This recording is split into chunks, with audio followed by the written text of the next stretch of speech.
ውድ የሁሉ ፒች ተከታታዮቻችን ዛሬ ከወደ ቻይና ስለተሰማው አንድ አስደናቂ መረጃ ልናካፍላችሁ ወደድን። ላይክ፣ ሼር፣ ሰብስክራይብ ያደረጋችሁ አብራችሁን ቆዩ።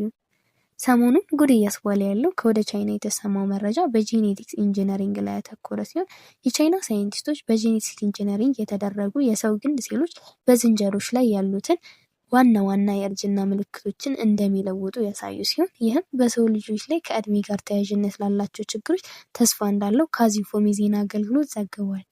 ይገርማል። በ44 ሳምንት ሙከራ ውስጥ አረጋውያን ጦጣዎች በየ2 ሳምንቱ ይህንን መርፌ ሲቀበሉ ቆይተዋል። ተመራማሪዎችም ምንም የጎንዮሽ ጉዳት እንደሌለውም ተናግረዋል። እንዲሁም ውጤቶቹ እንዳሳዩት ከሆነ በ10 ዋና ዋና የፊዚዮሎጂ ሲስተማቸው ላይ እንዲሁም በ61 ህብረ ህዋሳቶቻቸው ላይ መሻሻልንም አሳይተዋል።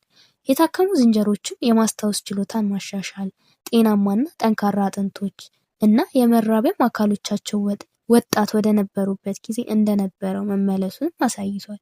የላቦራቶሪ ሙከራዎች የሰውን ነርቭ ሴሎች፣ ጉበትና ኦቫርስ ሴሎችን ማሻሻል እንደሚችሉም አረጋግጠዋል።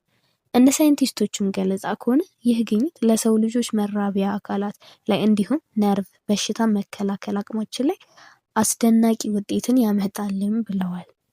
ተመልካቾቼ እኔ መረጃዬን እዚህ ጋር ላገባድና እናንተን አንድ ጥያቄ መጠየቅ ፈለግኩኝ። እውን ይሄ ግኝት ቢሰራና እድሉን ብታገኙ በመጠቀም መልሳችሁ ራሳችሁን ወጣት ለማድረግ ትሞክሩ ነበር? አመሰግናለሁ። መልካም ሳምንት ተመኘሁኝ።